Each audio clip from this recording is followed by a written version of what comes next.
Hi, today it's about king and pawn endgames. I'm gonna talk about key squares. What is a key square? A key square is a square such that if a player's king occupies it, he can force the pawn to promotion regardless of where the other king is and regardless of which side is to move and against any defense. It means that if your king can occupy a key square, then you can force the pawn to promotion. So this is a very useful shortcut in king and pawn endgames because according to the pawn's position, you only have to remember what the key squares are to try to get your king on those squares. First case, for a rook pawn, the two key squares are g8 and g7. If your king can reach one of these two squares, the pawn will promote. Obviously here in this position there is nothing black can do. Look at that, h4. Black can try to bring the king closer, but it is totally helpless against the white pawn's advance. Here there is nothing the black king can do, and white promotes and wins. Now, the key squares of pawns located on the 5th, 6th or 7th rank. On the 7th rank, there are 5 key squares. If your king occupies one of those squares, you can promote the pawn. For instance, if your king is on d7, regardless where the other king is, even here on f7, you can simply promote the pawn. This is pretty obvious, of course. Even when the king is on e8, the pawn gets promoted because you can simply switch to the side of the pawn and push your pawn on the next move, like that.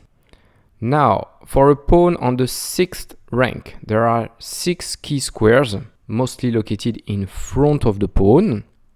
Let's say that your king occupies the d7 square here, then you can simply push e7 and e8 and promote your pawn. It is not that much different for the pawn located on the 5th rank. Actually, occupying one of those 6 squares here still guarantees a win. I won't detail how to force the win in that position, but I will come back to that in the next video.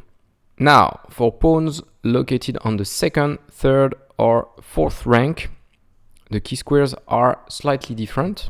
In each of those situations, there are 3 key squares for a pawn on the 4th or on the 3rd rank, and also 3 key squares for a pawn on the 2nd rank. Now we can test your memory with a few quizzes. What are the key squares in this position?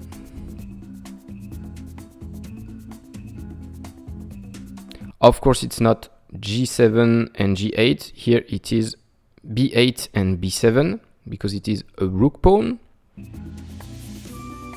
What are the key squares in this position? Here the pawn is on the 5th rank, so you have those 6 key squares highlighted. Let's increase the difficulty just a little bit. White to play here. How do you evaluate this position? First possibility, from what I know, this is a draw, or this is a winning position for white.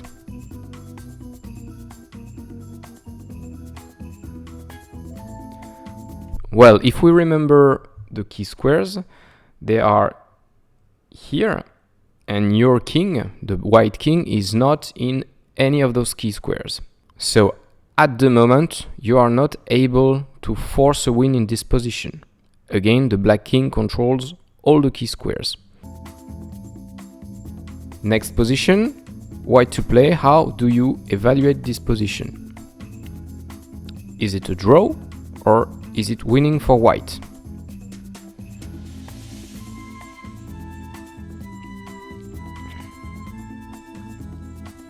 Here, g4 is one of the key squares for this pawn. Therefore, you know that this is winning for white. Easy. So that's it already. You know about the key squares, meaning that you know if you can force a win in a position or not. according to the position of your king. That's already a very good tool that you can use to evaluate your own endgames or the resulting positions in your calculations. What we will see later in follow-up videos is, of course, how you can win those winning positions. So that's it for today. See you soon in my next video to learn how to win those positions. Bye bye!